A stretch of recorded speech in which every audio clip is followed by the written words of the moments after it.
So DC League of Super Pets is an animated DC Comics comedy about animals. So immediately, you're definitely going to get like some comparisons here to The Secret Life of Pets. And like a little bit of the sad thing is like, yeah, it does hold some similarities to that. Now this seems like an easy call for Warner Brothers. Warner Brothers really wants to push more of their animation with their animation division. You know, they've had success with the Lego movie and stuff like that, and Batman Lego movie. So how do you explore more of that with, you know, DC Comics characters? Well, there's a lot you could do with this. There's a lot of material, but like focusing on the Super Pets is not a bad one. I mean, like it's a commercially viable one. Like they've had like an animated series for Crypto and all that. So this was like a natural call, and I expected my expectations for this were low.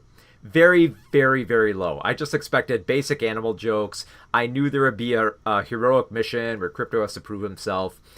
But I was actually kind of surprised by how much this works. Like, it takes a while to get there, but I think by the end, I kind of actually loved it a little bit more than I thought I would. I'm not deeply in love with the film, but for the premise, I think it works. So the premise is after you get through like a little bit of Superman's origin, just a bit, not a whole lot, just enough so that you get the whole deal. Crypto is the dog of Superman. Crypto is voiced by Dwayne Johnson, obviously, but he exists in a world, obviously, where, you know, only the animals can talk to each other and humans don't understand them. Superman is voiced by John Krasinski, and Superman and Crypto, they establish, have a very, very cute relationship. They do everything together, whether it's foiling bank robbers or just playing in the park. Just very, very simple stuff. They have a cute relationship. But it takes Crypto a little while to realize that he might be shoved to the side when Superman decides to ask Lois for his hand in marriage. So the central theme is basically that Crypto needs friends. He needs to realize that he needs more than just Superman to, you know, be his best pal. And this was highlighted both early, based on the fact that Crypto doesn't play well with other dogs. It's based on the fact that Crypto doesn't really like the Justice League that shows up. It's like okay, you know, whatever. You know, we got Flash, Wonder Woman, Cyborg, Green Lantern, whatever. Superman's the best and all that. But then you have basically the whole Justice League has been defeated or captured, you know, to make it more palatable for children. They've all been captured by this evil guinea pig, voiced by Kate McKinnon, called Lulu. And she's essentially the evil pet of Lex Luthor. So, of course, she's bald. It's a hairless guinea pig. So Lulu gets the power of basically Superman by having like the orange kryptonite affect her. She kidnaps all the Justice League, and the only hope to save them now is a whole bunch of other super pets who have the same powers that come from the orange kryptonite. But they have much different powers. Unlike apparently, like, you get different powers from the orange kryptonite, but they're kind of random. So Lulu basically gets the power of telekinesis and flight, basically, are like the gist of it. But then you have like a few other characters, like you have Ace, the Hound of like Batman, voiced by Kevin Hart. He can absorb damage. You have a pig that can grow and shrink to any size. You have a squirrel that can shoot lightning. The squirrel, by the way, is Chip, which, if you're familiar with Green Lantern lore, Chip is an actual Green Lantern. And eventually, by the end of the film, he does become one. But it was just a little bizarre that after so many years, we finally get a film with Chip in it. And it's fairly adorable. And then you also have like a super fast turtle, as well as, not as focused on, but there's a cat that can shoot rockets out of its whiskers and its tail, which is kind of cute.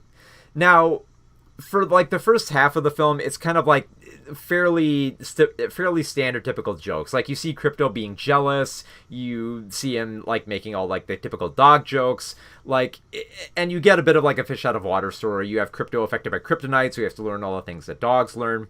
It's not a bad setup, but the setup continues on for quite a bit where I'm like, okay, I see where this is going, but it's just kind of like spinning its wheels. Like, it's getting a few witty jabs in here and there, but not as much as I'd like. Like, I'll just say this right off the bat. If you're a parent coming into this and you're hoping for a lot of like DC Comics lore and like kind of in jokes the same way that like the Lego Batman movie had a bit of like the Batman humor that a lot of adult fans would get. You're probably not going to get as much of that here.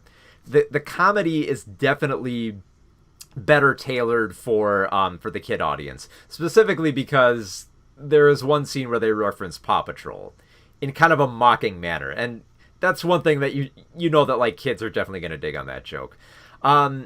So it, but in little bits and pieces here, I think it kind of works. Especially, I like the fact that you have kind of like a more not as like complicated superhero dynamic here.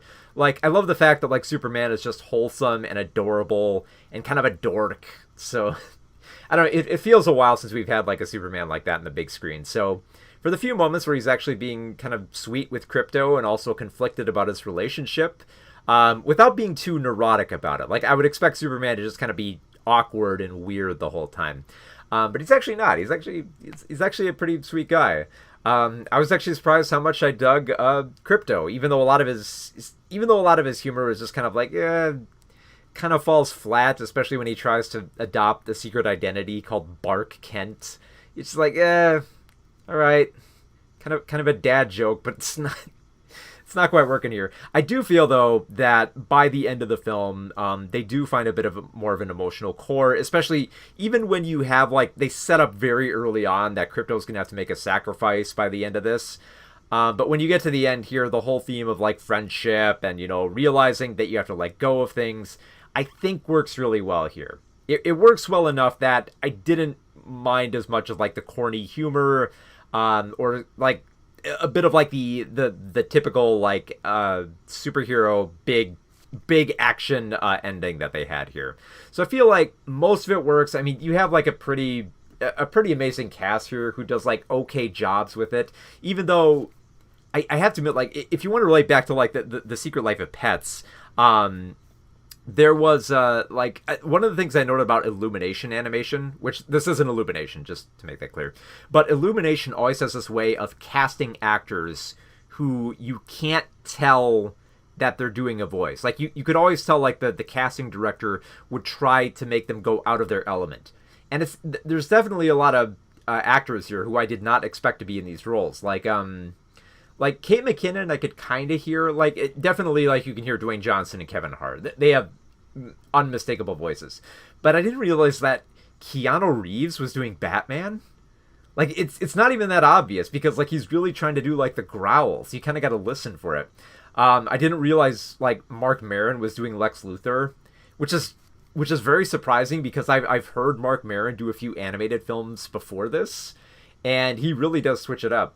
I also didn't realize, like, you had Olivia Wilde as Lois Lane and Jermaine Clements as Aquaman, which that's one of the reasons I love staying for like the credits, just so I could like hear like all the voices. I mean, there are a few ones that you can definitely hear, like Keith David is Dog L, the dog of Krypto, which I think they get some decent bits out of it. So, like, I mean, overall, like, there's decent bits here and there that work a lot. Like, I'd say maybe half and half. The comedy either falls flat or it's decent enough for the adults. And I'm going to use that preference here for the adults, because there's definitely a lot of, like, juvenile humor in here that the kids are really going to love. But ultimately, the bigger emotional core, I feel, really comes together by the end and doesn't feel as kind of, like, rushed at the last minute as, like, some of these films might be. Like, that's the one thing I'd say is the big divergence. Like, Secret Life of Pets was freewheeling. It was all over the place and couldn't figure out what it was trying to do.